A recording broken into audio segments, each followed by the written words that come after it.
Yeah, I've know that making one video about both games that are in one cartridge would have been overwhelming. Well, playing both games would have been overwhelming.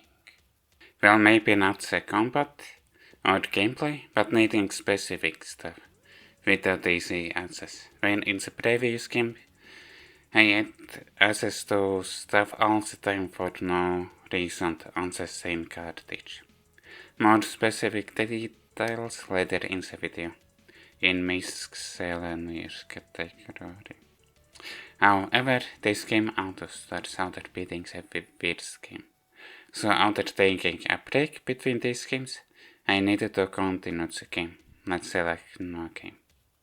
I guess I couldn't figure out how else to transfer the bonus if the player beats the first game.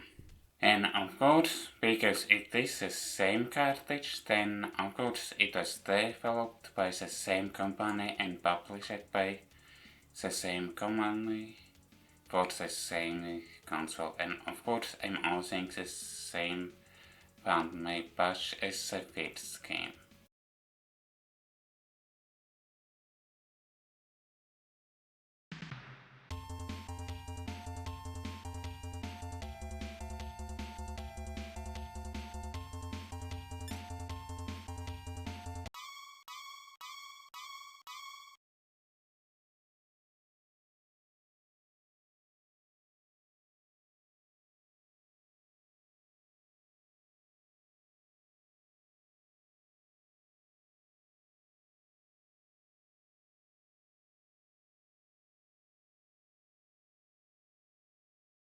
I guess the set names are only for the first game, because, well, after beating it, this game auto starts might be using the same names as it is for the first game, as the player else sets the names for the first game.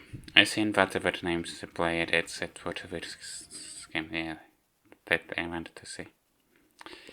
In my case, because I had left default names for the first game, then the same names appeared on the shared name screen, which I left as in. Well, for this game the name of the friend of the main character didn't have any name set. So I guess in my canon the main characters and other my parents named them after for saves the vault before, which I guess was the previous slaves of these characters. The premise is, well, in a shelter, the main character plays a game called Devil's Busters, where the goal is to beat Minotaur, but at some point of Devil's Busters, demons get into the shelter. Then the main character with his friend is tasked, or are they, to save the vault by dealing with demons in a vault after the nuclear apocalypse. The story is the same as the original version, so I don't think my drugs about it will change it, even after beating this game, but with difficulties. Of course the gameplay is the same as previous game on the same cartridge, but this time I'll over at explorations. For example, demonized abilities are still random when selecting the basic attack combat, which is understandable when both games are on the same cartridge. Well, this game shows such stats get increased by equipment, and by how much, when the previous game on the same cartridge didn't show that. What is the reason why both games couldn't do that? To be closer to the original version. If one game on the same cartridge was able to show it, then both games should have been able to do it. And of course it's the same reviving screen if both members stay with the same members stay if it's the same cost. And of course it's the same fortune system, but now also with triple version, in which only good demons can be used for, but now available at every cathedral of shadows.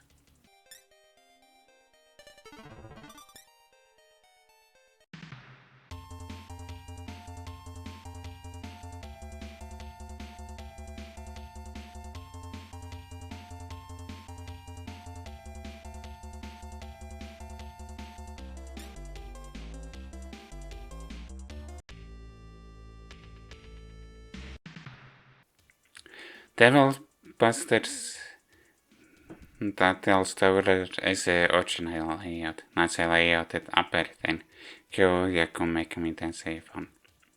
Well, after beating that game, it shows that Nakajima made the game, so I can play it off as Nakajima makes remembered the layout of the tower.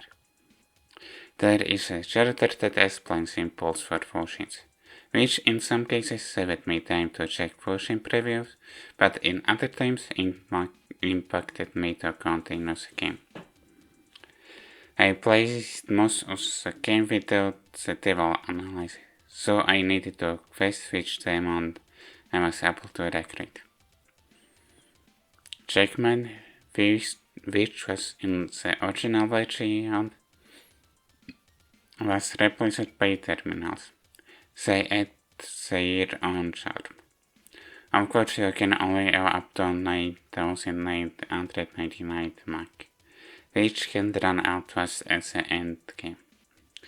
Of course, I had the same problems with level reductions, but this time I noticed that skill was remote, or maybe I had worse luck with it, like the levels of the same Java rather in the same battle was reduced, if not more. I needed to consult a file tract.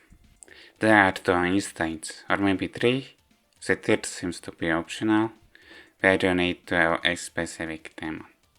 But then the game doesn't even provide fixed encoders, which could have been also to force to get the specific demon, when on the same cartridge in the previous game it fixed encoders for no reason.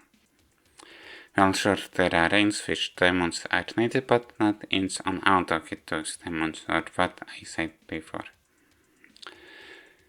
For the ending there were no directions given where to go to reach the final boss fight. Well, if you already played the first game, this game auto started, then sure, go ahead and play it. If you need, you can take a break between these games. But other than that, I don't recommend you to play this game from a fresh save file. I only recommend you to play this game if you finish the previous game on the same cartridge. You don't need to play this game if you didn't finish the previous game. Maybe you can try the original version of this game, but which doesn't have item description. Thanks for watching all of the video, and I hope you enjoyed this video, and if you did, like the video, subscribe and comment. See you next time.